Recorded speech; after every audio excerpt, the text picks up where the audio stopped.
الحمدللہ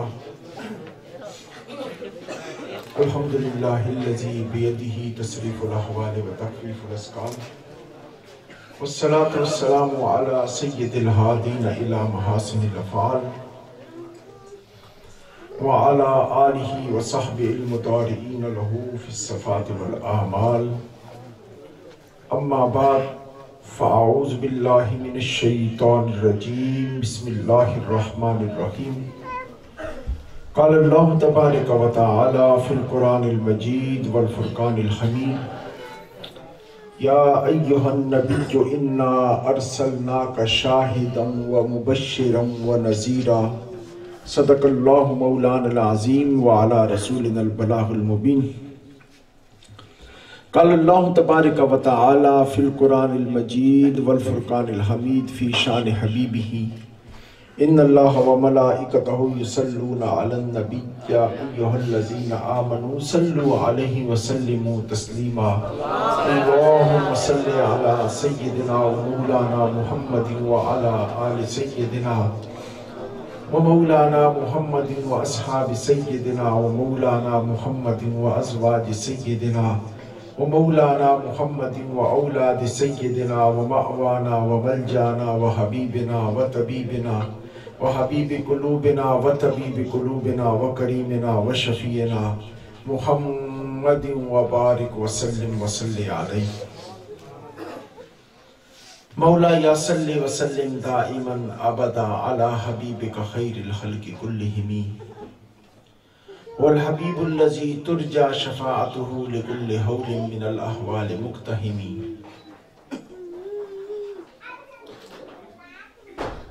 آیا لبوں پہ نام جو خیر الانام کا غوغا ہوا بلند درود و سلام کا اور مجھ پر نثار ہونے لگی مستیاں تمام میں ذکر کر رہا تھا محمد کے نام کا صلی اللہ علیہ وسلم حمد و صلات کے بعد قابل عزت احترام سامعین کرام، آج کی یہ باوقار محفل مقدس بسلسلہ میلاد النبی صلی اللہ علیہ وآلہ وسلم سادات کے گھر میں انعقاد پذیر ہے۔ خدائی وحدہ لا شریک کا لاکھ لاکھ شکر عظیم ہے کہ اس نے ہمیں اپنے محبوب کی تعریف و ثنا کے لیے محبوب کے گھرانے کے اندر یہ اعزاز بخشا ہے کہ ہم نبی کے گھرانے میں بیٹھ کے نبی کی تعریف کر رہے ہیں۔ چونکہ آج کا دن ایک اور لحاظ سے بھی ایک بہت بڑا سانخیہ کا دن ہے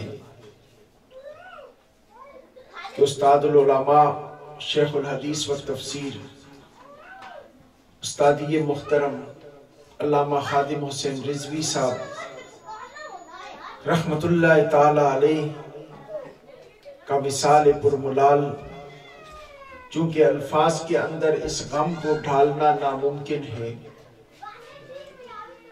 بہت بڑا افسوس کے لمحات ہیں، چونکہ ہماری تو 10 سال آپ کے سامنے بیٹھ کے پہلے سال سے لے کے درس نظامی کے 9 سال آپ کے سامنے بیٹھ کے ہم نے پڑھائے، 9 سال آپ کی معیت میں گزرے، ہر روز 2 سے 3 گھنٹے آپ کے پاس گزرتے تھے، مختلف دروس آپ کی خدمت سے ہم نے حاصل کیے، ابو داؤد شریف، ترمذی شریف، مشکات شریف، قبلہ استادی گرامی کے پاس بیٹھ کے ہم نے پڑھی۔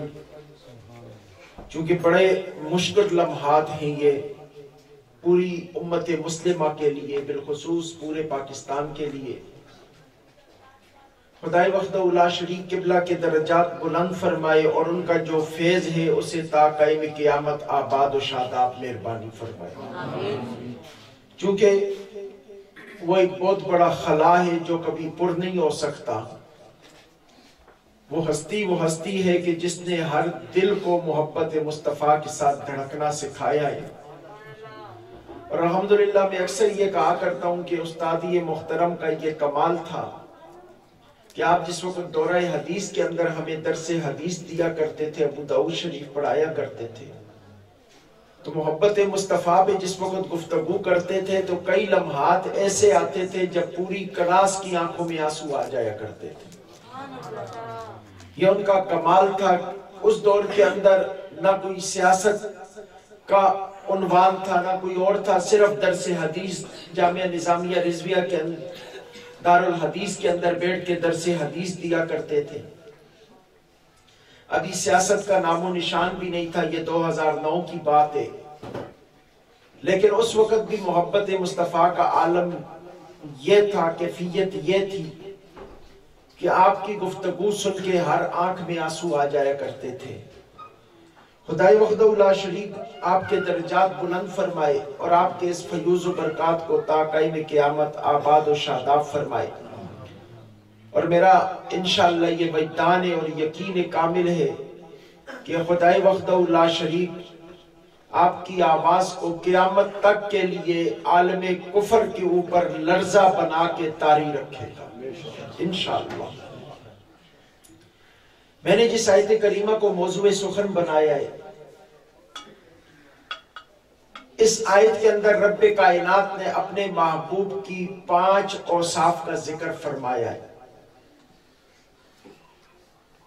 چونکہ خدائے وحدہ لا شریک نے پورے قرآن کے اندر میرے محبوب کی ثنا، میرے محبوب کی تعریف، میرے محبوب کی نعت قدم قدم پہ بیان فرمائی ہے، لیکن کچھ آیات ایسی ہیں کہ جن کا ایک ایک لفظ نعت کا وہ عنوان ہے۔ اگر ایک لفظ کو بیان کرتے چلے جائیں راتیں ختم ہو جائیں گی، اس لفظ کے اوصاف اور اس کے اندر جو کمالات خدا نے چھپا رکھے وہ ختم نہیں ہوں گے۔ انہی آیات میں سے، انہی آیات کے اندر میں سے میں نے ایک آیت کریمہ کو موضوع سخن بنایا جس کے اندر خدائے وحدہ لا شریک نے محبوب کے 5 اوصاف کا تذکرہ فرمایا۔ ہر لفظ میرے آقا کی ایک صفت ہے۔ فرمایا یا ایھا النبی، اے نبی، انا ارسلناک، ہم نے آپ کو بھیجا، شاہدن، پوری کائنات پہ گواہ بنا کر، ومبشرن، اور خوشخبریاں سنانے والا بنا کر، ونذیرا، اور ڈر سنانے والا بنا کر۔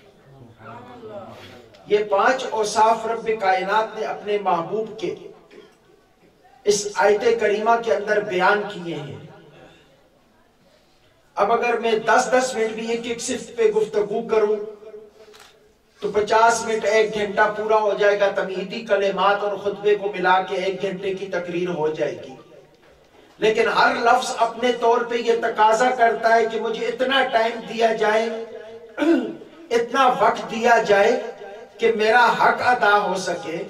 لیکن ہم خاکیوں سے یہ ممکن نہیں ہے کہ مالک نے، خالق نے جس لفظ کے اندر اپنے محبوب کی صفت کو بیان کیا ہے، ہم خاکی پوری زندگی مل کے اس مالک کائنات کے محبوب کی ایک لفظ کی ثنا کرتے رہے، اس کی تشریح کرتے رہے۔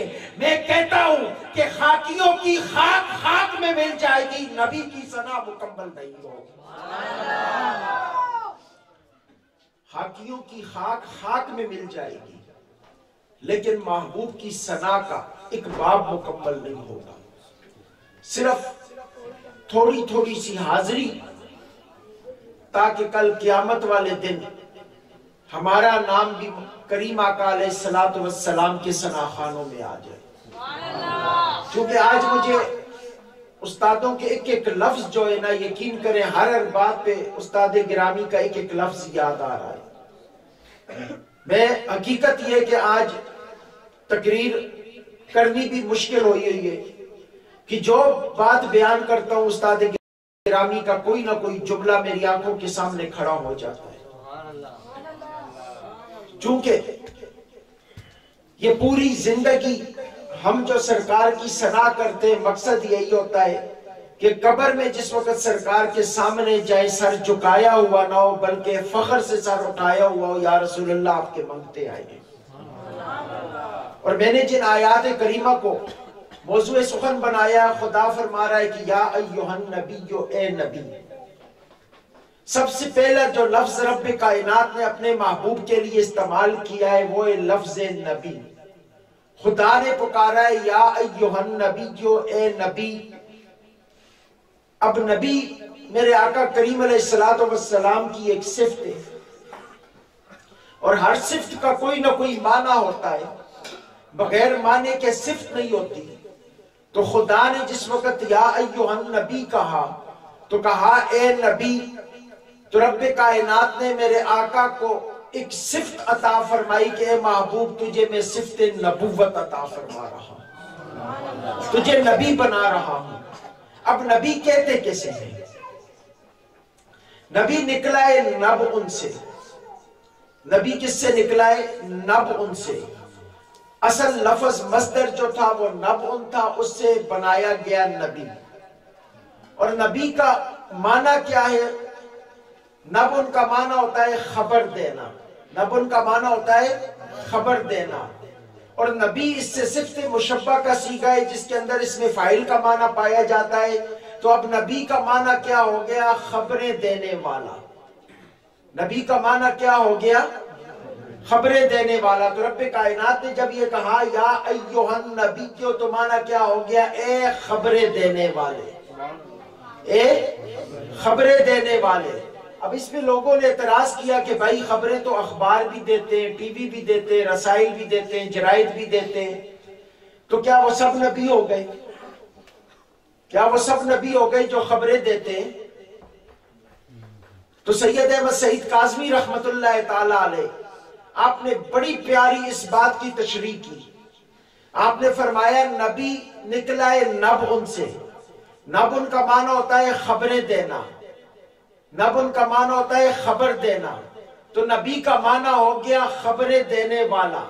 فرمایا اس سے مراد یہ نہیں کہ وہ دنیا کی خبریں دیتا ہے، اس سے مراد نہیں کہ وہ ظاہر کی خبریں دیتا ہے، اس سے مراد نہیں کہ وہ ہر چیز کے ظاہر کی خبریں دیتا ہے۔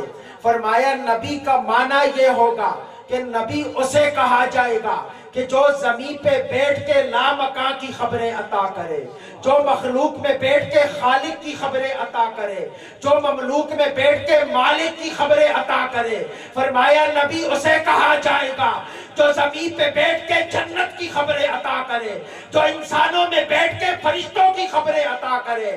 فرمایا نبی اسے کہا جائے گا کہ ہر وہ چیز کہ جو انسان کی آنکھ سے چھپی ہوئی ہو، غیب ہو، جسے کوئی انسان نہ دیکھ سکے، نبی اس کی خبر عطا کرے۔ تو اب معنی یہ ہوگا کہ یا ایھا النبی، اے غیب کی خبریں دینے والے میرے مصطفیٰ کے ساتھ۔ کیا ہو گیا معنی؟ کہ اے غیب کی خبریں دینے والے میرے محبوب۔ اب غیب بھی کیسا؟ جس وقت رب کائنات نے کہا کہ یا ایھا النبی، اے غیب کی خبریں دینے والے۔ اب جس وقت رب کائنات نے یہ کہا یا ایھا النبی، اے غیب کی خبریں دینے والے، تو پھر ذہن میں گمان آیا کہ وہ کون سا غیب ہے کہ جس کی خبریں رسول اللہ عطا فرما رہے ہیں؟ وہ کون سا غیب ہے کہ جس کی خبریں میرے مصطفیٰ کریم علیہ السلام عطا فرما رہے ہیں؟ اب ذرا توجہ چاہتا ہوں آپ لوگوں کی۔ میرے آقا کریم علیہ السلام، غیب ہوتا ہے کیا ہے؟ سب سے پہلے تو ہم یہ سمجھتے ہیں کہ غیب کیا ہے۔ غیب کیا ہے؟ یہ بات سمجھنے کے لیے غیب ہم اس چیز کو کہتے ہیں کہ جو ہماری نظر سے پوشیدہ ہو، ہم اسے غیب کہتے ہیں۔ ہم کسے غیب کہتے ہیں؟ کہ جو ہماری نظر سے پوشیدہ ہو، کہتے ہیں وہ غائب ہے، وہ نظر نہیں آ رہا۔ وہ کیا ہے؟ غائب ہے، وہ نظر نہیں آ رہا۔ کیسے؟ اس پردے کے پیچھے کیا ہو رہا ہے مجھے نہیں پتا، آپ میں سے کوئی نہیں جانتا کہ پردے کے پیچھے کیا ہو رہا ہے۔ وجہ کیا ہے؟ آنکھوں سے اوجل غائب ہے. ہم نہیں جانتے کہ یہاں سے دوسرے گاؤں کے اندر کیا ہو رہا ہے، آنکھوں سے اوجل غائب ہے. ہم نہیں جانتے کہ لاہور میں کیا ہو رہا ہے، آنکھوں سے اوجل غائب ہے. وہ کیا ہے؟ ہمارے لیے غائب ہے. اب ذرا ایک اور بات، یہ تو آپ سب جانتے ہیں، میں سمجھانے والی جس نقطے کی طرف میں آپ کو لا رہا ہوں نا، وہ نقطہ سمجھنے کے قابل ہے. یہ تو وہ چیز ہے جو ہم میں سے ہر ایک جانتا، جو ہمیں نہیں نظر آ رہا وہ غیب ہے. اگلی بات جو سمجھنے والی ہے کہ غیب وہ میرے لیے ہے، میرا بھائی جو لاہور بیٹھا ہے وہ دیکھ رہا ہے کہ وہاں پہ کیا ہو رہا ہے. اس پردے کے پیچھے کیا ہو رہا ہے میں نہیں دیکھ رہا، لیکن پردے کے پیچھے جو موجود ہے وہ دیکھ رہا ہے کہ پردے کے پیچھے کیا ہو رہا ہے. اب میں ایک چیز یہاں پہ لاہور یا کالو گاؤں کے اندر جو کچھ بھی کام ہو رہا ہے میں نہیں دیکھ رہا، لیکن کوئی اور دیکھ رہا ہے، تو مطلب یہ کہ وہ لوگوں کی نگاہ سے غیب نہیں ہے، دنیا کی کوئی آنکھ تو اسے دیکھ رہی ہے. اب ذرا سمجھنے والی بات ہے، اگر میں نہیں دیکھ رہا تو کوئی اور بھائی دیکھ رہا. آج کل تو جدید ٹیکنالوجی ہے، آپ کو پتا ہے کیمرے کے ذریعے کہاں کہاں پہ دیکھا جاتا ہے، بلکہ اب تو جناب آپ کا سیٹلائٹ اتنا کام کرتا ہے، گوگل ارتھ کے ذریعے جن کے نیٹ کی سپیڈ زیادہ ہے، جو آپ کی ایجنسیوں کے پاس نیٹ ہوتا ہے وہاں پہ اتنی سپیڈ ہوتی ہے، وہ یا اپنے گھر کے اندر اپنی جگہ کے اندر بیٹھ کے آپ کے یہاں پہ کیمرے کے اوپر آپ کی جتنے یہ پروگرام ہے اسے وہ دیکھ سکتے ہیں، چونکہ ان کے گوگل ارتھ کے ذریعے وہ سب کچھ نظر آتا ہے، سیٹلائٹ کے ذریعے پوری دنیا جو ہے ان کے کیمرے کے اندر ہے. تو پتہ یہ چلا کہ یہ دنیا اب لوگوں کی نگاہ سے غیب نہیں رہی. یہ دنیا لوگوں کی نگاہ سے کیا ہوا؟ غیب نہیں رہی. تو اب غیب کہتے کیسے ہیں؟ اگر یہ دنیا لوگوں کی نگاہ سے، پہلے تو یہ لڑائیاں ہوتی تھی نا جی پہاڑ کے پیچھے کا علم نہیں ہے، تو ظاہری بات ہے وہ ہم یہاں پہ نہیں دیکھ رہے، جو ادھر بیٹھا ہے وہ دیکھ رہا ہے، اس قسم کی لڑائیاں ہوتی تھی. اب تو یہ دنیا کا مسئلہ ہی حل ہو گیا، سیٹلائٹ کے ذریعے کوئی آدمی یہاں پہ بیٹھ کے چاہے امریکہ کا پورا نقشہ اپنے موبائل پہ دیکھ لے. آپ لوگ جانتے ہیں گوگل ارتھ کے ذریعے میں یہاں پہ پورے لاہور کا نقشہ نکالتا ہوں، ایک ایک گلی کا نقشہ آ جائے گا، ایک ایک مکان کا نقشہ آ جائے گا. اور مزید نیٹ کی سپیڈ تیز ہو تو اگر آپ کے پاس جناب ڈارک ویب ہے تو اس کے ذریعے تو آپ وہاں پہ بیٹھے ان کی چیزوں کی آپ ہر نقل و حرکت دیکھ سکتے ہیں، شکل و صورت دیکھ سکتے ہیں، آپ سب کچھ دیکھ سکتے ہیں. یہ دنیا کا کمال ہے. دنیا پورے کیمرے کی زد میں آ گئی تو پتہ یہ چلا کہ اس کائنات کے اندر جو موجود ہے وہ اب غیب نہیں رہا. اس کائنات کے اندر جو چیز موجود ہے وہ اب غیب نہیں رہی. تو غیب ہے کیا؟ غیب ہے کیا؟ اب ذرا توجہ چاہتا ہوں. ہمارے نزدیک غیب یہ تھا جو ہم نہیں دیکھ رہے وہ کوئی نہیں دیکھ رہا، لیکن اہل علم کہتے ہیں وہ کوئی تو دیکھ رہا ہے، اسے اس لیے غیب نہیں کہیں گے کہ کسی نگاہ سے پوشیدہ نہیں ہے.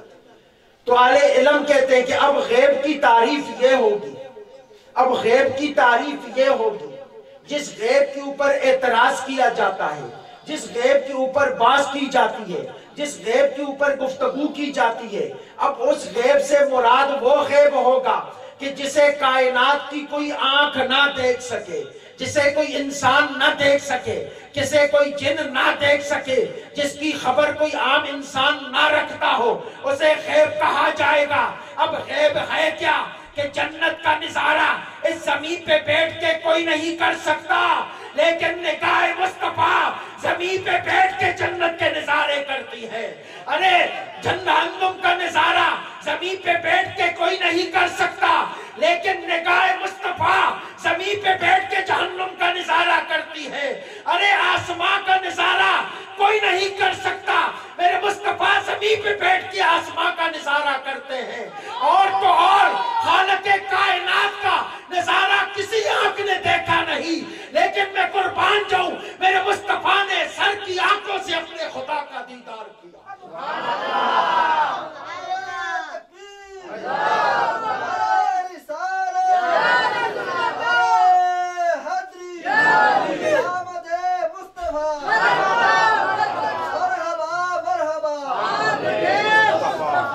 بات سمجھ میں آئی؟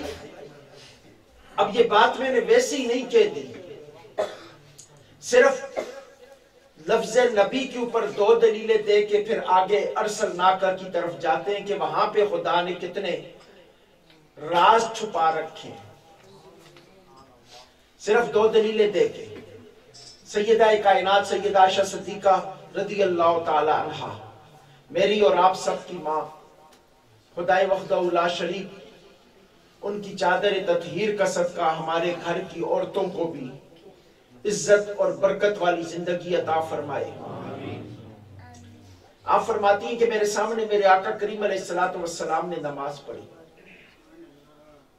اب اس حدیث کو مختلف طرق سے اس کا روایت کیا گیا اور مختلف مقامات پہ یہ حدیث کا ظہور ہوا، اس عمل کا ظہور ہوا۔ قبلی والے نماز پڑھ رہے، نماز پڑھتے پڑھتے میرے آقا نے پاؤں آگے کیا، پھر پاؤں واپس کھینچ لیا۔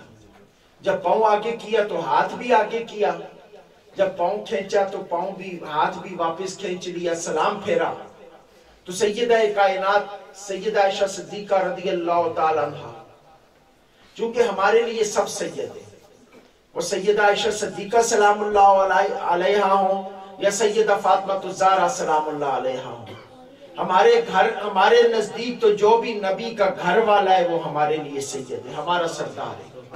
ہم تو اس اختلاف میں کبھی پڑھتے ہی نہیں کہ فلاں کے لیے سلام اللہ علیہ کہیں یا رضی اللہ تعالیٰ عنہ کہیں۔ خدا کی قسم، خدا سلامتیاں بھی ان پہ بھیجتا ہے، خدا راضی بھی انہی سے ہے۔ یہ عقیدہ بنا لے، ان جلوٹوں میں نہ پڑا کریں، یہ ایمان سے دور کر دیتے ہیں کہ فلاں کے لیے سلام اللہ علیہ کہیں جی یا نہ کہیں جی۔ بھائی سلامتیاں بھی انہی کے لیے ہیں اور خدا کی رضا بھی انہی کے لیے۔ اب ذرا توجہ چاہتا ہوں، سلام پھیرا، پوچھا یا رسول اللہ کیا نماز میں کوئی نیا حکم آ گیا ہے کہ پاؤں آگے کرنا ہے، ہاتھ آگے کرنا ہے، پاؤں پیچھے کرنا ہے، ہاتھ پیچھے کرنا ہے؟ فرمایا نہیں۔ فرمایا میں نماز میں کھڑا تھا، اپنے رب کے حضور کھڑا تھا، رب نے تمام حجابات کائنات کے میری آنکھوں کے آگے سے ہٹا دیے۔ فرمایا جس وقت میں نے قدم آگے بڑھایا تو میں نے جنت کا نظارہ کیا، قدم آگے بڑھایا تو میں نے جنت کا نظارہ کیا۔ فرمایا جنت کے اندر طرح طرح کے پھل دیکھے، میں نے چاہ کے ہاتھ بڑھا کے پھل کو توڑ لوں۔ فرمایا پھر خیال آیا کہ جنت کا پھل دنیا میں آ کے بے آبرو ہو جائے گا، لوگ قدر چھوڑ دیں گے۔ فرمایا اس ارادے سے ہاتھ کو واپس کھینچ لیا۔ فرمایا جب قدم پیچھے کیا تو جہنم کو دیکھا اور فرمایا جہنم میں عمر بن لخی کو میں نے جلتے ہوئے دیکھا جس وقت میں نے قدم پیچھے کیا۔ یہاں تک تو حدیث آپ نے بھی سنی ہوگی، لوگوں سے، علماء سے اکثر لوگوں نے سنی ہوگی۔ اب ذرا سمجھنے والی بات ہے جو میں بات نقطہ بیان کرنے لگا ہوں۔ جنت کہاں ہے؟ جنت عرش معلیٰ کے اوپر۔ جنت کہاں ہے؟ عرش معلیٰ کے اوپر، خدا کے عرش کے اوپر، آسمانوں کے اوپر خدا کی جنت ہے۔ خدا کی جنت خدا کے عرش کے اوپر، آسمانوں کے اوپر۔ اور جہنم کا ہے تخت و سرا کے نیچے، زمین کی 7ویں زمین کی جو نچلے والی تہ جہنم اس میں ہے۔ اب ذرا توجہ کیجئے بات کو جو سمجھانے لگا ہوں۔ جنت اور جہنم کے درمیان فاصلہ کتنا ہے جو کسی گنتی میں نہیں آ سکتا۔ ہم یہاں زمین پہ بیٹھے، اوپر سورج ہے، زمین سے 1.25 لاکھ گنا بڑا سورج ہے۔ کتنا؟ 1.25 لاکھ گنا بڑا سورج ہے۔ اور کئی ستارے ایسے ہیں جو سورج سے 200 ارب گنا بڑے ہیں۔ کتنا؟ 200 ارب گنا بڑے ستارے ہیں جو سورج سے بڑے ہیں۔ 1.25 لاکھ گنا تو سورج جو ہے وہ زمین سے بڑا ہے۔ تو ہمیں نظر کتنا آتا ہے؟ اتنا سا نظر آتا ہے۔ آپ خود اندازہ لگا لے، جب روشن ہوتا ہے، پوری زمین روشن ہو جاتی ہے تو زمین سے سورج کی مسافت کتنی ہوگی؟ اور سورج سے 200 ارب گنا جو ستارے بڑے ہیں، تو خود اندازہ لگائیں ان ستاروں تک سورج کی مسافت کتنی ہوگی، اور پھر ستاروں سے اوپر آسمانوں کی مسافت کتنی ہوگی، آسمانوں سے اوپر 7 آسمانوں سے اوپر خدا کے عرش کی مسافت کتنی ہوگی کہ جس نے پوری کائنات کو گھیر رکھا ہے، خدا کا عرش جس نے پوری کائنات کو گھیر رکھا ہے، اس کی مسافت کتنی ہوگی۔ تو اب ذرا اندازہ لگائیں کہ زمین کی 7ویں تہ کے اندر سب سے نیچے تخت و سرا کے نیچے جو جہنم ہے اس کی مسافت کتنی ہوگی۔ ایک آسمان کے اوپر، 7ویں آسمان کے اوپر، ایک تخت السرا کے نیچے. اب ذرا توجہ چاہتا ہوں، میرے آقا کے علم غیب پہ بات کرنے والے میں تجھے بتاتا ہوں کہ مصطفیٰ کا علم کتنا ہے اور مصطفیٰ کا کمال کتنا ہے کہ میرے آقا کھڑے اپنے مصلے پہ ہیں اور ایک کی مسافت اتنی ہے کہ لاکھوں کروڑوں زندگیاں ختم ہو جائیں، نوری سال کی مسافت ختم ہو جائے، تب بھی خدا کی جنت تک نہ پہنچا جائے، لیکن میں قربان جاؤں میرے مصطفیٰ کے کہ قدم ایک بڑھایا ہے، کملی والے کی دسترس جنت تک پہنچ گئی ہے. ارے جہاں تک تیری کروڑوں زندگیاں ختم ہو جائے تو نہ پہنچ سکے، خدا کی قسم وہ مسافت خدا نے مصطفیٰ کے ایک قدم کے فاصلے پہ رکھ دی. وہ مسافت خدا نے مصطفیٰ کے ایک قدم کے فاصلے پہ رکھ دی ہے. اور جہنم جو تخت السرا کے نیچے ہے وہ مسافت بھی میرے آقا کے ایک قدم کے فاصلے پہ ہے. اب ذرا توجہ چاہتا ہوں، ایمان تازہ ہوگا، میرے جملے کو مول دیجئے گا، میرے جملے کی قدر کیجئے گا. ذرا بات کرنے لگا ہوں، ارے مصطفیٰ کے علم پہ بات کرنے والے سن، آسمان اور زمین کے درمیان جتنی مسافت ہے مصطفیٰ کے 2 قدموں کے برابر ہے. کملی والے قدم بڑھائیں تو لامکاں پہ، قدم پیچھے کریں تو تخت السرا پہ. ارے جہاں پہ تیری سوچ نہیں پہنچ سکتی وہ مسافت مصطفیٰ کے 2 قدموں کے برابر. یار بات سمجھنے والی ہے، جاؤ بات تیرے تخیل سے ماورا ہے، تیری سمجھ سے ماور آئے، تیری سوچ سے ماور آئے، تیرے عقل سے ماور آئے، تیرے وام سے ماور آئے، تیرے ادراک سے ماور آئے.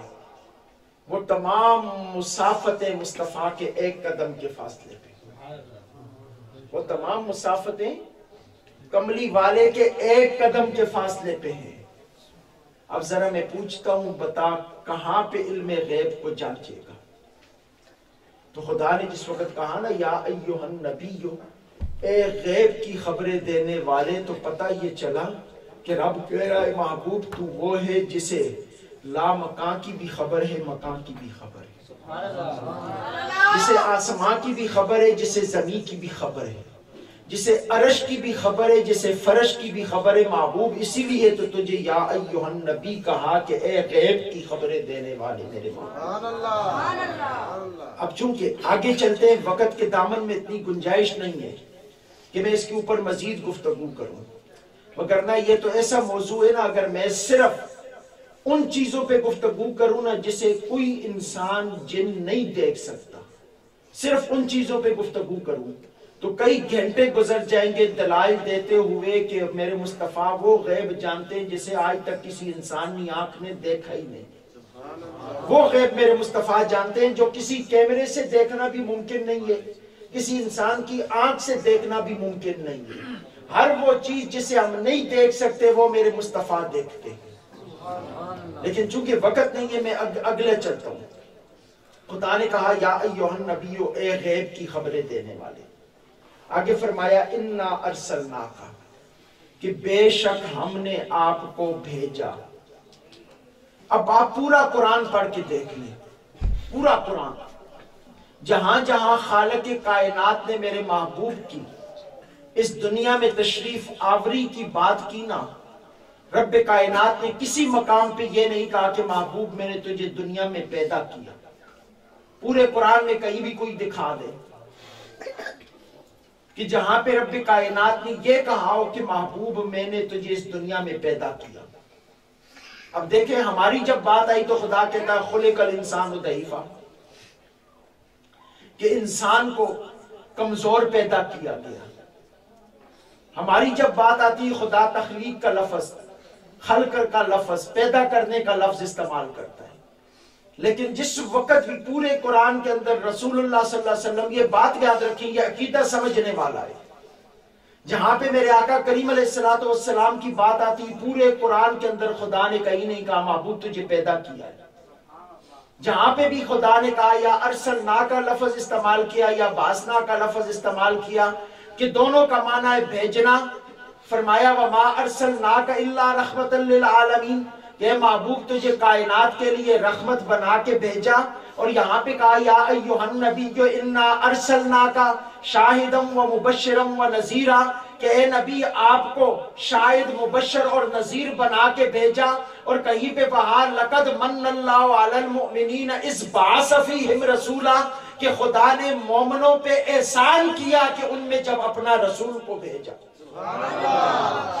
تو بات سمجھنے والی ہے، خدائے وحدہ لا شریک نے پورے قرآن کے اندر کہیں بھی یہ نہیں کہا کہ محبوب تجھے دنیا میں پیدا کیا۔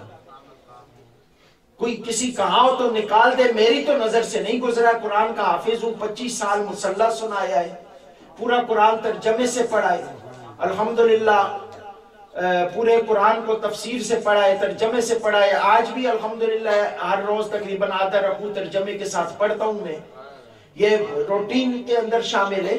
مجھے تو کہیں پہ بھی نظر نہیں آیا، اگر کسی کی نظر میں ہو تو میرا ہو سکتا ہے علم کم ہو، کوئی صاحب علم ہو مجھے نکال دے کہ جہاں پہ خدا نے یہ کہا کہ محبوب تجھے پیدا کیا ہے زمین پہ۔ اس دنیا میں جس وقت بھی کملی والے کی تشریف آوری کی بات آتی ہے، خدا کہتا ہے محبوب تجھے بھیجا ہے، محبوب تجھے بھیجا ہے۔ اب ذرا توجہ چاہتا ہوں، بھیجا اسی کو جاتا ہے جو پہلے سے موجود ہو، بات نہیں سمجھے، بھیجا اسی کو جاتا ہے جو پہلے سے موجود ہو، جس کا پہلے وجود نہ ہو۔ موجود اسی کہتے ہیں، اسی کو کہتے ہیں جس کا وجود ہو، وجود ہوگا تو موجود ہوگا، وجود نہیں ہوگا تو موجود نہیں ہوگا۔ خدا نے جب بھیجنے کا لفظ استعمال کیا تو گویا خدا یہ بتا رہا ہے کہ میرا محبوب اس کائنات میں تشریف لانے سے پہلے بھی کہیں پہ موجود تھا، اپنے وجود مطہرہ کے ساتھ، اپنے جسم اطہر کے ساتھ اس کائنات میں پہلے بھی کہیں موجود تھا۔ محبوب کو کائنات میں پیدا نہیں کیا بلکہ اس کے وجود کو اس جہاں سے اس جہاں کی طرف منتقل کیا ہے۔ اب جو لوگ یہ کہتے ہیں کہ محبوب مر گئے، ارے مر تم گئے، محبوب وہاں سے بھی یہاں پہ تشریف لائے تھے اور یہاں سے بھی وہاں پہ تشریف لے کے گئے، خدا کی قسم زندہ ہو جاوے۔ نعرہ تکبیر، نعرہ رسالت، نعرہ حیدری، محمد مصطفیٰ، مرحبا مرحبا۔ تھک تو نہیں گئے؟ اب بات سمجھنے والی ہے، کیونکہ آج میں یہ چاہتا ہوں کہ میں کچھ عقیدہ آپ کو دوں۔ اب وجود خدا نے جب کہا نا انا ارسلناک یا ایھا النبی انا ارسلناک، اے نبی ہم نے آپ کو بھیجا۔ اب ایک اور بات جو سمجھنے کے قابل ہے، بڑی پیاری بات، پھر بھیجنے پہ میں آگے دلائل دیتا ہوں۔ ایک اور سمجھنے والی بات، ہمارے یہاں پہ عمومی طور پہ ایک اور بھی بڑا عجیب سا اعتراض اٹھتا ہے۔ خدا کی قسم یہ قرآن کو پڑھ کے دیکھے نا رسول اللہ کی محبت میں، قرآن خود ایک ایک عقیدہ اہل سنت کو واضح کرتا ہے۔ ہم یہاں پہ عمومی طور پہ اعتراضات کرتے ہیں، اور جی 40 سال کے بعد کملی والے کو پتہ چلا کہ میں نبی ہوں، یہی اعتراض کیا جاتا ہے نا، کہ جی 40 سال کے بعد پتہ چلا میں نبی ہوں، 40 سال کے بعد نبوت ملی، پہلے تو نبوت ہی نہیں تھی، پہلے تو عام آدمی تھے، پہلے تو نبوت ہی نہیں تھی، لوگ یہ اعتراض کرتے ہیں۔ اب ذرا سمجھنے والی بات ہے، تو یہ اعتراض کرتا ہے کہ دنیا میں تشریف آوری کے 40 سال بعد پتہ چلا کہ رسول اللہ نبی تھے، اس سے پہلے تو سرکار کو بھی نہیں پتا تھا کہ میں نبی ہوں۔ لوگ یہ اعتراضات عمومی طور پہ کرتے ہیں نا، وہ جی جس وقت فرشتہ آیا تو خبر ہی نہیں تھی، پوچھا تو کون ہے، اس قسم کی چیزیں۔ اب ذرا سمجھنے کی والی بات ہے، اب میں اسم اللہ کی مانوں یا خدا کے قرآن کی مانوں؟ خدا کا قرآن کیا کہہ رہا ہے؟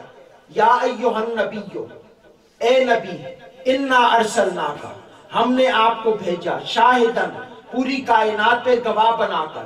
اب ذرا بات توجہ طلب ہے، خدائے وحدہ لا شریک نے پہلے نبی کہا، اس کے بعد بھیجنے کا اظہار کیا، پہلے نبی کہا، اس کے بعد بھیجنے کا اظہار کیا، حالانکہ جہاں جہاں پہ فرمایا وما ارسلناک الا رحمت للعالمین، محبوب آپ کو بھیجا کیا؟ رحمت للعالمین بنا کر، یعنی پہلے بھیجا، اس کے بعد کائنات کے لیے رحمت بنایا۔ لیکن جس وقت نبوت کی بات آئی کہا محبوب نہیں، اب زمانہ یہ نہ سمجھے کہ تجھے 40 سال بعد نبوت ملی ہے، چونکہ بھیجنے کے بعد تجھے شاہد بنایا ہے، بھیجنے کے بعد تجھے مبشر بنایا ہے، بھیجنے کے بعد تجھے نذیر بنایا ہے۔ لیکن زمانہ یہ نہ سمجھے کہ بھیجنے کے بعد نبوت عطا کی، کہا نہیں، پہلے تجھے نبی بنایا ہے، اس کے بعد تجھے کائنات میں بھیجا ہے۔ کوئی اگر یہ سمجھے کہ 40 سال بعد نبوت ملی تو یہ اس کی خام خیالی ہوگی۔ خدا کہہ رہا ہے یا ایھا النبیو، اے نبی تجھے پہلے نبوت دی، اس کے بعد تجھے کائنات میں بھیجا ہے۔ ہائے ہائے بات سمجھنے والی ہے بھائی۔ کہا پہلے نبوت عطا کی، اس کے بعد محبوب تجھے بھیجا ہے۔ پہلے نبوت عطا کی، اس کے بعد تجھے بھیجا ہے۔ اب ذرا ایک اور بات یہاں پہ بڑی پیاری لطیف نقطہ سمجھانے لگا ہوں۔ میں نے پہلے کہا کہ نبوت کیا تھی، یہ جو اتنی میں اب دعویٰ کر رہا ہوں اس پہ آگے میں دلیلیں دوں گا انشاءاللہ، ایمان تازہ ہو جائے گا۔ پہلے نبوت دی، اس کے بعد بھیجا۔ اب نبوت کیا چیز تھی؟ کہا یا ایھا النبی، اے نبی ارسلناک، آپ کو بھیجا۔ جب نبی کہا تو میں نے پہلے کہا نبی کسے کہتے ہیں؟ وہ جو غیب کی خبریں دے۔ نبی کسے کہتے ہیں؟ وہ جو غیب کی خبریں دے۔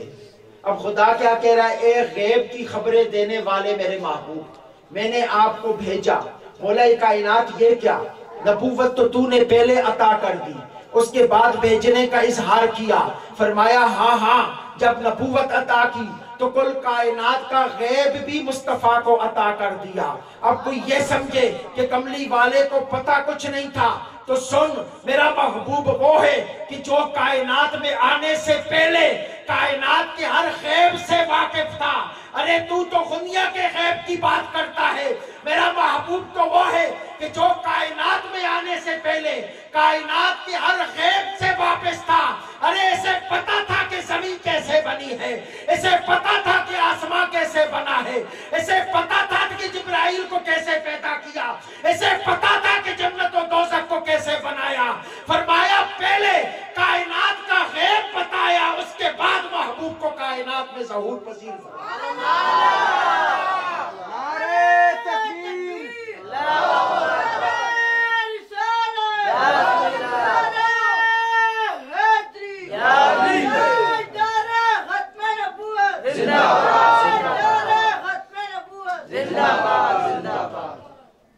یار اس نبی کی بات تو سمجھو کہ کہا پہلے پوری کائنات کا علم دیا، ہر چیز کا علم دیا، اس کے بعد کائنات میں بھیجا۔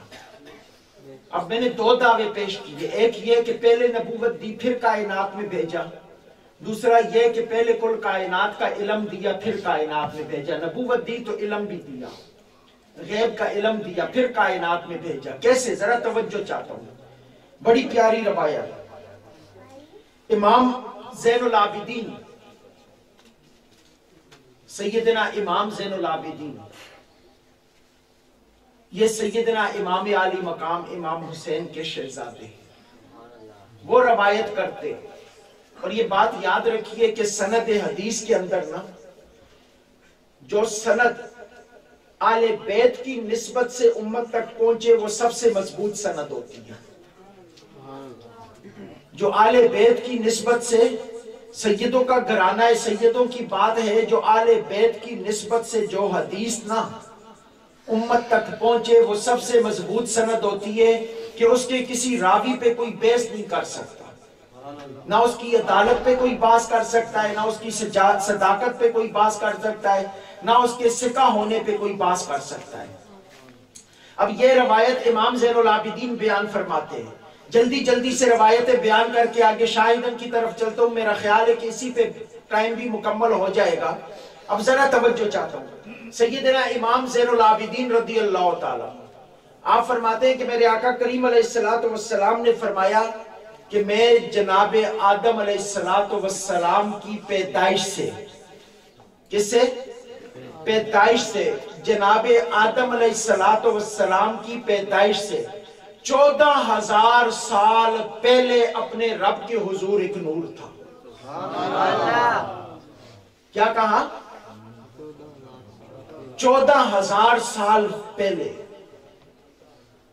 ایک سال نہیں، اور وہ سال بھی یہ دنیا والے سال نہیں، وہ سال کے جن کا ایک دن یہاں کے 5,000 سال کے برابر ہے.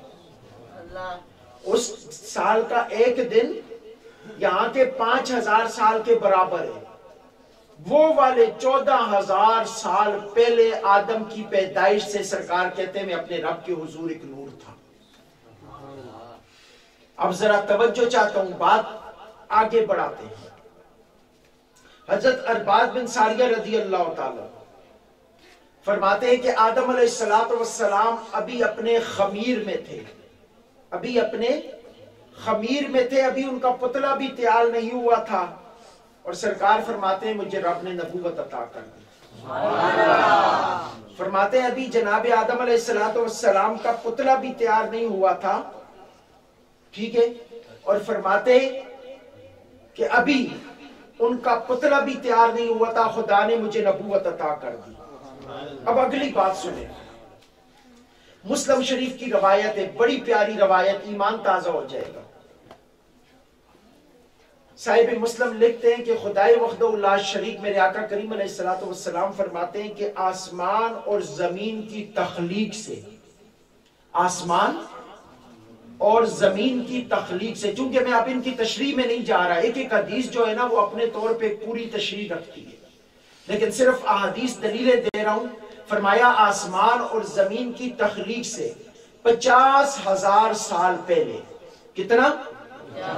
50,000 سال پہلے جب رب کائنات کا عرش نہ اس دنیا کے اندر فرمایا پانی کے اوپر تھا، یعنی عرش کے نیچے نہ زمین بنی تھی، نہ آسمان بنا تھا، نہ ستارے بنے تھے، نہ سیارے بنے تھے، کچھ بھی نہیں بنا تھا.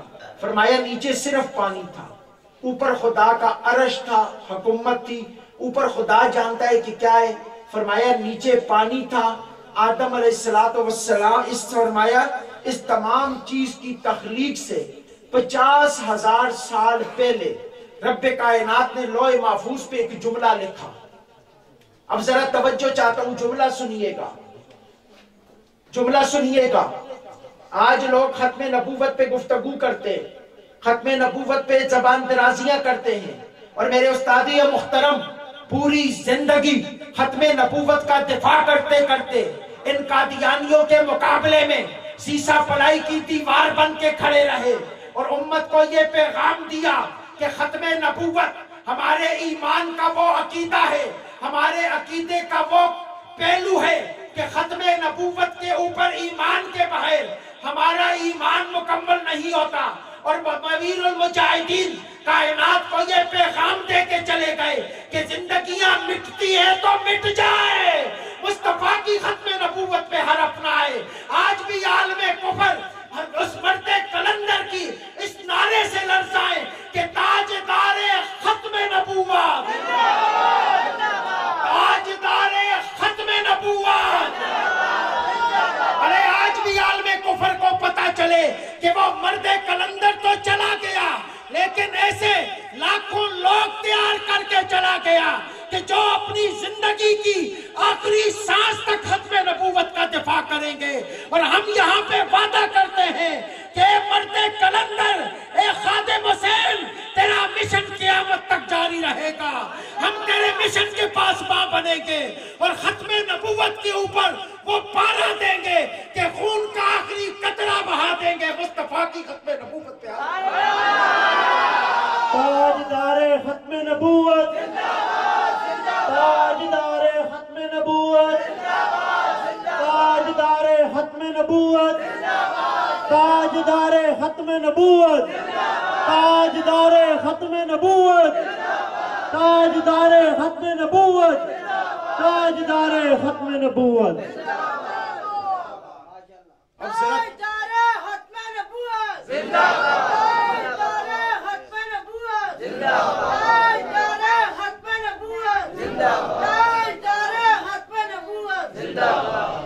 عالم کفر آج بھی اس نعرے سے لرزاں ہیں. قادیان کے اندر آج بھی صف ماتم بچھا ہوا ہے، یہ ختم نبوت کے، اور سنیے یہ ختم نبوت کا تحفظ کوئی آج سے نہیں ہو رہا۔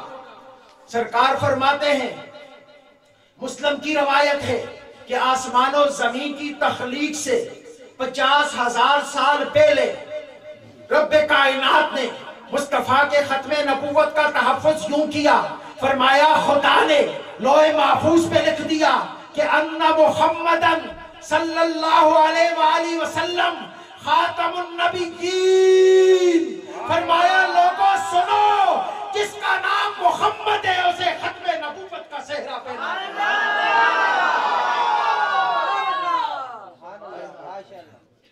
فرمایا جس کا نام محمد ہے نا، اس کے سر پہ میں نے ختم نبوت کا تاج سجا دیا ہے۔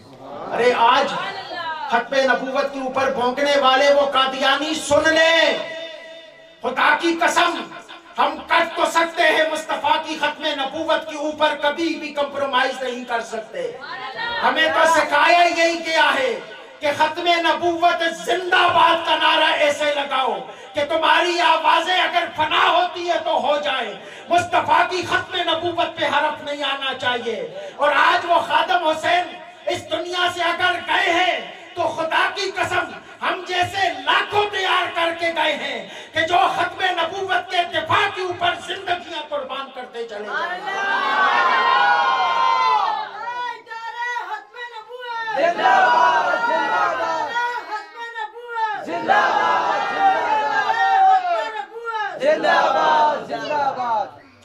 الحمدللہ ہم ختم نبوت کے پاسبان ہیں، اور یہ دل سے کہہ رہے ہیں خدا اس وقت سے پہلے موت دے دے کہ ہم ختم نبوت کا تحفظ نہ کر سکیں، خدا اس وقت سے پہلے موت دے دے کہ ہم ختم نبوت پہ بات نہ کر سکیں۔ ہمارا ایمان بھی ختم نبوت ہے، اور ہمارے ایمان کا کل بھی ختم نبوت ہے۔ ختم نبوت کے بغیر ایمان مکمل نہیں ہوتا، اور یہ خدا نے ہمارا ایمان زمین و آسمان کی تخلیق سے 50,000 سال پہلے پورا کر دیا تھا کہ لوح محفوظ پہ لکھ دیا ان محمد صلی اللہ علیہ وآلہ وسلم خاتم النبیین۔ تو دوستو اب اگلی بات، یہاں تک تو پتہ چل گیا کہ خدا نے پہلے نبوت دی پھر بھیجا، نبوت کی تو بات مکمل ہو گئی نا۔ اب علم کی بات کرتے ہیں کہ خدا نے علم کیا کیا عطا کیا، اس کے بعد کائنات میں بھیجا۔ حضرت کعب رضی اللہ تعالیٰ آپ روایت کرتے ہیں، بڑی پیاری روایت، ایمان تازہ ہو جائے گا۔ آپ فرماتے ہیں کہ جس وقت خدائی وحدہ لا شریک نے اپنے محبوب کے وجود مسعود کو بنانا چاہا نا، تو جبرائیل کو کہا کہ جاؤ زمین کے اوپر سب سے جو پاکیزہ مٹی ہے نا، سفید اعلیٰ قسم کی مٹی، وہ اٹھا کے لے آؤ۔ جبرائیل امین زمین پہ آئے، میرے آقا کریم علیہ السلام کے روضہ اطہر والی جگہ سے اعلیٰ مٹی اٹھا کے رب کی بارگاہ میں لے کے چلے گئے۔ وہ مٹی اعلیٰ کیوں نہ ہوتی؟ سرکار فرماتے ہیں ما بین منبری و بیتی روضۃ من ریاض الجنہ، میرے منبر اور میرے گھر کے درمیان جو جگہ ہے وہ جنت کے باغوں میں سے ایک باغ ہے، خدا نے وہ جنت پہلی زمین پہ بھیج دی تھی۔ اور وہ مٹی فرمایا میرے آقا کریم علیہ السلام کی خمیر کی مٹی جبرائیل امین آسمان پہ لے کے گئے، رب کائنات نے اسے تسنیم کے پانی سے گوندا اور جنت کی لہروں سے دھویا، اور خدا نے کہا کہ اس سے میرے محبوب کا وجود مسعود تیار کرو، وجود اطہر تیار کرو۔ اب حضرت کعب رضی اللہ تعالیٰ عنہ بیان کرتے ہیں، حدیث کے الفاظ ہیں سننے کے قابل ہیں۔ فرمایا ابھی آدم علیہ السلام کا پتلا بھی تیار نہیں ہوا تھا، نہ فرشتوں کو پتا تھا کہ جناب آدم کون ہے، ان سے پہلے خدا نے مصطفیٰ کے وجود مطہرہ کو پیدا فرما دیا۔ اب ذرا توجہ طلب بات ہے اہل ایمان کے لیے۔ سرکار فرماتے حضرت کعب رضی اللہ تعالیٰ عنہ فرماتے ہیں جناب آدم علیہ السلام کا پتلا بھی تیار نہیں ہوا، خدائے وحدہ لا شریک نے میرے محبوب کے وجود مطہرہ کو تیار کیا۔ اب فرشتوں کو کہا، ذرا بات سمجھنے کے قابل ہے، آخری بات جو بڑی توجہ طلب بات کرنے لگا ہوں، فرشتوں کو کہا کہ اب میرے محبوب کو اٹھاؤ، پوری کائنات کی سیر کراؤ، آسمانوں کی سیر کراؤ، زمین کی سیر کراؤ۔ فرمایا لوح قلم عرش کرسی جنت دوزخ ہر چیز کی سیر میرے مصطفیٰ کو کراؤ۔ آل محبت لکھتے ہیں وجہ کیا تھی؟ میرے آقا کے وجود مطہرہ کو تیار کیا، کائنات کے چپے چپے کی سیر کرائی، کائنات کے چپے چپے کی سیر کرائی۔ فرمایا وجہ کیا تھی؟ بڑی پیاری بات لکھتے ہیں، فرماتے ہیں کس وجہ سے؟ سیر دو وجہ سے کی جاتی ہے۔ ایک تو اس وجہ سے کی جاتی ہے کہ اس آدمی کو بتایا جاتا ہے کہ یہاں پہ کیا ہے، یا دوسری یہ کی جاتی ہے کہ یہاں کی چیزوں کو بتایا جاتا ہے کہ یہ آدمی کون ہے۔ آل محبت لکھتے ہیں خدا نے میرے محبوب کے وجود مطہرہ کو بنا کے کہا فرشتوں اب اس کو کائنات کی سیر کراؤ۔ فرمایا اس میں حکمت کیا تھی؟ تاکہ کائنات کے ذرے ذرے کو پتا چلے کہ یہ وہ ہستی ہے جس کے لیے مجھے بنایا گیا، آسمانوں کو پتا چلے کہ یہ وہ محبوب ہے جس کے لیے مجھے پیدا کیا گیا، زمینوں کو پتا چلے یہ وہ ذات ہے جس کے لیے مجھے بنایا گیا، جبرائیل و میکائیل کو پتا چلے یہ وہ ہستی ہے جس کے لیے ہمیں بنایا گیا، جنت و دوزخ کو پتا چلے یہ وہ ذات ہے جس کے لیے ہمیں بنایا گیا، تاکہ کائنات کے ذرے ذرے کو پتا چلے یہ مصطفیٰ کی ذات ہے جس کے لیے مجھے بنایا گیا۔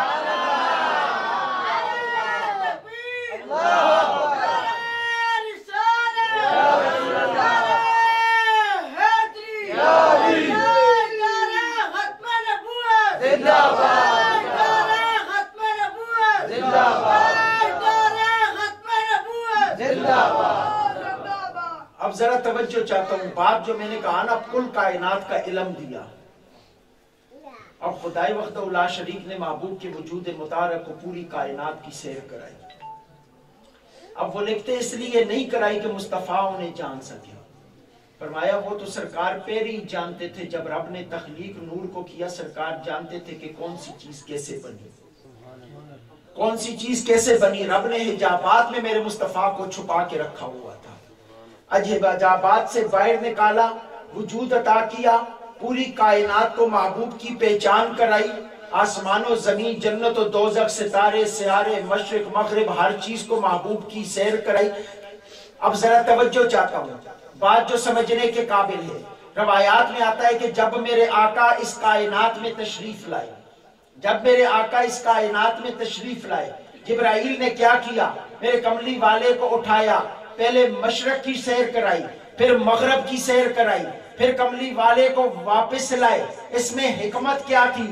اور اس میں آل محبت لکھتے ہیں کہ حکمت یہ تھی کہ خدای وحدہ لا شریک نے جب محبوب کے وجود مطہرہ کو بنایا، پوری کائنات کی سیر کرائی، کہا یہ وہ ہستی ہے جس کے لیے تمہیں بنایا گیا، یہ دنیا میں آئے گا، اس کا کلمہ پڑھنا پڑے گا۔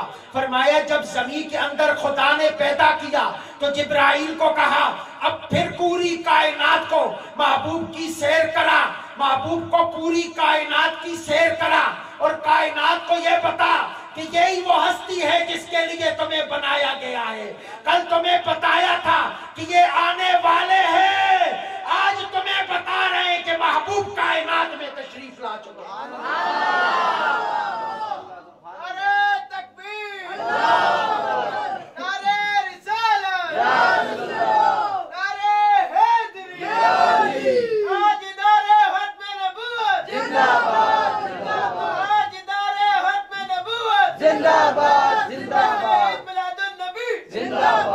آج تمہیں بتا رہے ہیں کہ یہ محبوب کائنات میں تشریف لا چکے، کیونکہ ابھی تو میں نے صرف 2 صفتوں کی بات کی ہے، ابھی تو 3 باقی ہیں، 2 کے اوپر سوا گھنٹہ لگ گیا ہے، تو 3 اگر بیان کروں تو انشاءاللہ زندگی رہی تو ان کے اوپر پھر گفتگو کریں گے۔ اب صرف ایک آخری نقطہ جو ارسلناک کے اوپر میں بیان کرنے لگا ہوں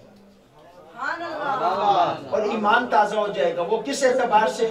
چونکہ میری کوشش ہوتی ہے کہ میں آپ کو سائنس کے ساتھ ٹچ رکھوں، میرا مطالعہ بھی ہوتا ہے اور کوشش بھی ہوتی ہے کہ میں آپ کو جگہ جگہ پہ سائنس کے ساتھ اور دین کے ساتھ ٹچ رکھوں، چونکہ آج کے مادی دیت کے دور میں ہر انسان ہر چیز کو سائنس کے اوپر پرکھتا ہے کہ سائنس کیا کہتی ہے۔ چونکہ پورے نظام فلکی کے اوپر اگر کسی دن وقت ملا نا تو اس نظام فلکی اور آقا کریم علیہ السلام کی حدیث اور اس جدید تحقیق کے اوپر بات کریں گے تو پتہ چلے گا کہ خدا نے یہ نظام فلکی کیسے بنائے اور میرے آقا نے اور خدا کے قرآن نے کیسے کیسے پیشن گوئی کی۔ اب جدید سائنس کے اعتبار سے، میڈیکل کے اعتبار سے ایک اور چیز آپ کو بیان کر کے خدا نے کہا محبوب آپ کو بھیجا۔ اب یہ حدیثیں تو سب بتا رہی ہیں نا، یہ حدیثیں تو سب بتا رہی ہیں کہ خدائے وحدہ لا شریک نے میرے محبوب کو بھیجا، خدائے وحدہ لا شریک نے میرے محبوب کو بھیجا۔ اب کوئی مادیت والا ذہن آدمی کہہ سکتا ہے بھائی یہ تو من گھڑت باتیں ہیں، کوئی جدید دلیل ہے آپ کے پاس تو لاؤ، کوئی جدید زمانے کی دلیل ہے جسے آج کا آدمی بھی تسلیم کرے کہ خدا نے پیدا نہیں کیا بلکہ محبوب کو بھیجا، تو یہ دلیل دینے لگا ہوں، ایمان تازہ ہو جائے گا۔ خدائے وحدہ لا شریک کیا کہہ رہا ہے؟ فی ای صورت ما شاء رکب، کہ خدائے وحدہ لا شریک جس صورت میں تجھے چاہے ترکیب دے۔ اور آگے خدائے وحدہ لا شریک فرما رہا ہے من ای شیء خلقہ من نطفۃ خلقہ فقدرہ ثم السبیل یسرہ ثم اماتہ فاکبرہ، کہ خدا کہہ رہا ہے میں نے کس چیز سے تجھے پیدا کیا؟ ایک نطفے سے، پانی کے ایک بوند سے تجھے پیدا کیا، اور پھر فرمایا خلقہ فقدرہ، پیدا کرنے کے بعد میں نے تجھے ترتیب دیا، ثم السبیل یسرا، پھر زندگی کی طرف تیری راہ کو آسان کیا۔ یہ تخلیق انسانی کا پورا مرحلہ رب کائنات نے بیان کیا۔ اب انسان کا جس وقت پانی کا قطرہ ماں کے رحم میں جاتا ہے تو اس سے ایک جراثیم سے انسان کا وجود پیدا ہوتا ہے۔ اب اس وجود کی پرورش ماں کے رحم میں کیسے ہوتی ہے؟ وجود کی پرورش ماں کے رحم میں اس طرح ہوتی ہے کہ ماں کے رحم کے اندر سے ایک ناف، ناڑ جسے کہتے ہیں، وہ بچے کی ناف کے اوپر لگی ہوتی ہے، جو غلیظ گندا خون ہوتا ہے اس سے جسم پرورش پاتا ہے۔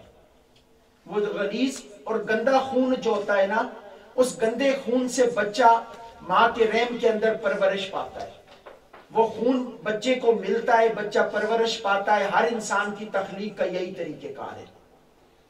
اگر وہ خون رک جائے، ناڑ کٹ جائے، تاریخ انسانی کے اندر کوئی بھی بچہ ایسا پیدا نہیں ہوا کہ جس نے ماں کے رحم کے اندر ناڑ کے بغیر پرورش پائی ہو۔ وہ ناڑ کٹ جاتی ہے، ناف کٹ جاتی ہے، سلسلہ منقطع اگر ماں کے پیٹ کے اندر ہو جائے تو بچہ وہیں پہ مر جاتا ہے، وہ زندہ نہیں رہتا، چونکہ اس کی پیدائش اور پرورش جو ہے وہ ماں کے رحم کے اندر اس گندے خون سے ہو رہی ہوتی ہے۔ اب ذرا توجہ چاہتا ہوں، وہ گندا خون رک جائے، انسان مر جائے، ختم ہو جائے، اور ہم میں سے کوئی بھی انسان ہے، اس کی پرورش خدا نے اسی خون سے کی ہے جو ماں کے رحم کے اندر ہوتا ہے، وہی اس کے جسم کا حصہ بنتا ہے، اس سے اسی کا گوشت بنتا ہے، اس سے اسی کو حیات ملتی ہے، اس سے اسی کو زندگی ملتی ہے۔ یہ جدید میڈیکل سائنس کہتی ہے۔ کیا اس کے علاوہ کوئی اور نظریہ ہے سائنس کا؟ یہی نظریہ ہے نا۔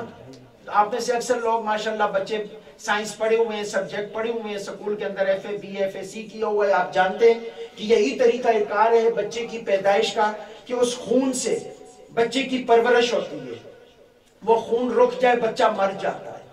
اور پوری کائنات کی تخلیق انسانیت کا یہی طریقہ کار ہے، کوئی بھی انسان اس طریقہ کار کے بغیر پیدا نہیں ہوا۔ لیکن جب بات میرے مصطفیٰ کریم علیہ السلام کی آئی، کہا محبوب دنیا کو پیدا کیا ہے، تجھے بھیجا ہے، تیرے لیے طریقہ کار نہیں رکھوں گا۔ بات نہیں سمجھے یار، بڑے ڈھیلے ہو گئے، لگتا ہے کسی کو شک ہے اس بات کے اندر۔ اب ذرا توجہ چاہتا ہوں، بات سمجھنے والی ہے۔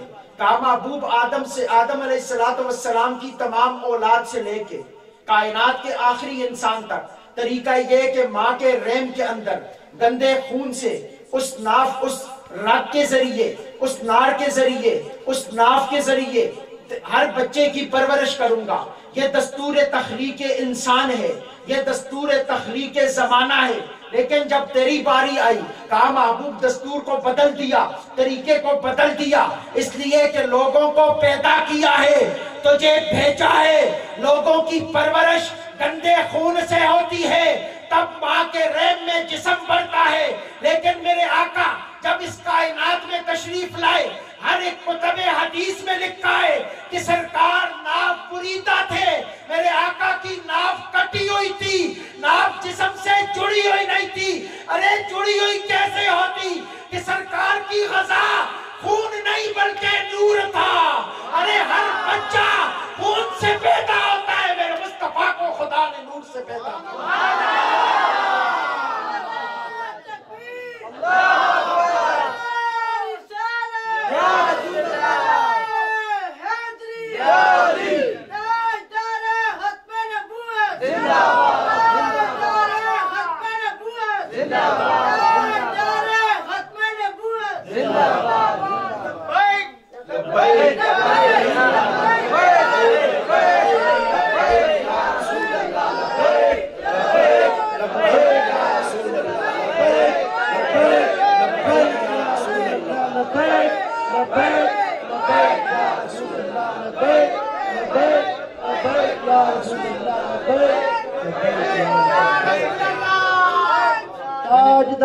ختم نبوت